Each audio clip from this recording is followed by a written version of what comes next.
Gladiator is one of the most famous movies in cinema history. Directed by Ridley Scott and with actors of the stature of Russell Crowe and Joaquin Phoenix, it is a rare person who has not seen it or heard the famous. Me llamo Máximo Décimo Meridio. In November of 2024, the sequel was released.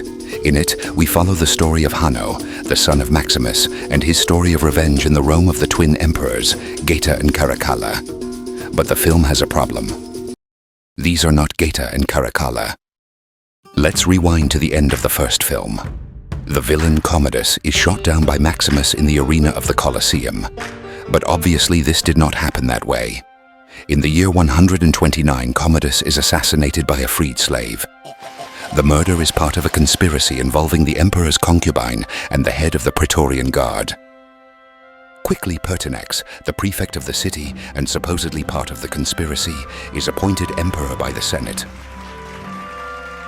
The new emperor seeks to calm tempers after the tumultuous reign of Commodus, emulating the moderation of the beloved old emperor, Marcus Aurelius. So, thanks to Pertinax, Rome will find the peace it has long sought. Oh, maybe not. After only 87 days of reign, Pertinax is assassinated by the Praetorian Guard, disappointed for not having received the payment they expected after the assassination of Commodus. The Praetorians decide that the best way to collect would be to auction off the title of emperor. To the astonishment and indignation of the Romans, the highest bidder turns out to be Senator Didius Julianus, who immediately begins working to pacify the empire and lead it to the greatest period of splendor that Rome has. Oh, well. The scandalous election process of Didius Julianus causes 3 provincial governors to take up arms against him. The governor of Britain, Clodius Albinus, the governor of Pannonia, Septimius Severus, and the governor of Syria, Pescennius Niger. All 3 are proclaimed emperors by their soldiers, starting a race among them to be the first to reach Rome. Because of his proximity to the city, Septimius Severus had an advantage, so he decided to make an alliance with Clodius Albinus and pave part of the way. Didius Julianus, unpopular with the people and the Senate, fails to offer resistance and is killed by the Praetorian Guard when Severus enters the city. Septimius Severus is recognized emperor by the Senate and immediately leaves for the east to confront the forces of Niger, whom he defeats in the following year. Finally, after breaking his alliance with Clodius Albinus and defeating him as well, the so-called year of the 5 emperors ends, and Septimius Severus is left as sole and uncontested emperor. Born in Africa of a Punic Berber family, and after a good civic and military career, Severus marries in the year 187 with a Syrian woman of good family, Julia Domna, with whom he would soon have 2 sons, Lucius Septimius Bassianus and Publius Septimius Geta, although to give himself more legitimacy, Severus proclaimed himself son of the deceased Marcus Aurelius, changing the name of his eldest son to Marcus Aurelius Antoninus Saucer, although he would be better known by the name of the coat of Gallic origin that he used to wear, Caracalla.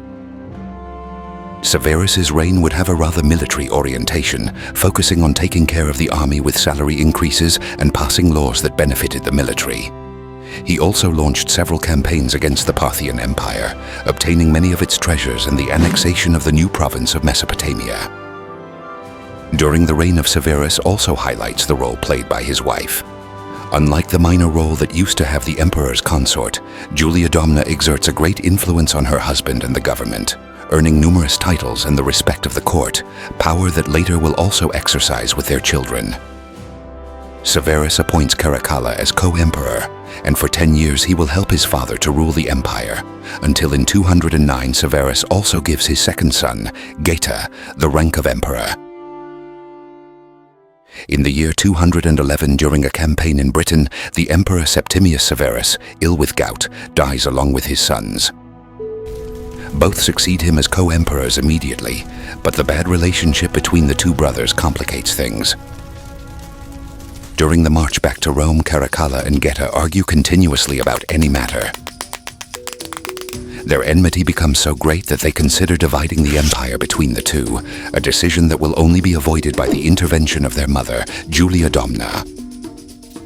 The situation during the following months only worsens, and the city is divided into 2 camps. The Senate is divided, the loyalty of the army is split, even the imperial palace itself is divided in 2. Wanting to avoid a confrontation between the two sides, Caracalla proposes to his mother to organize a meeting between the two brothers to make peace, and Julia agrees to convince Geta. When the meeting day arrives, Julia and her son are surprised to see that Caracalla does not come alone. In the very arms of his mother, Geta is killed by Praetorian guards loyal to his brother, now the sole emperor. Thousands of Geta's loyalists are hunted down and executed, and the memory of the slain emperor is erased from records and statues. Caracalla has little interest in civil administration and soon departs for the German border to confront the Alemanni. He leaves his mother in Rome, who takes care of part of his governmental duties while he makes war and travels through the provinces. During his reign, he started the construction planned by his father of a large thermal baths in the city of Rome. A complex of pools, fountains, steam rooms, and gardens that would be among the largest in the entire empire. But his most important act would be the promulgation of the edict known as Constitutio Antoniniana. Until this decree, only the inhabitants of Roman Italy and the colonies had full citizenship, with more rights than the majority of the inhabitants of the provinces. Caracalla's edict extends Roman citizenship to all free men in the empire. In addition, like his father, he takes care of the army, increasing their salaries and approaching the military life, and after subduing the Alamans, possessed by a desire to imitate Alexander the Great, whom he is obsessed with emulating, he decides to prepare an invasion of the Parthian Empire. But in the year 217, during this campaign in Asia, Caracalla is suddenly killed by a disgruntled legionary. The instigator is the prefect of the Praetorium, Marcus Macrinus, and he, after ordering the execution of the assassin, is proclaimed new emperor by the army. Thus, Caracalla's reign of terror ends, and the new emperor Macrinus will succeed in leading Rome once again to peace and prosperity. Oh, come on.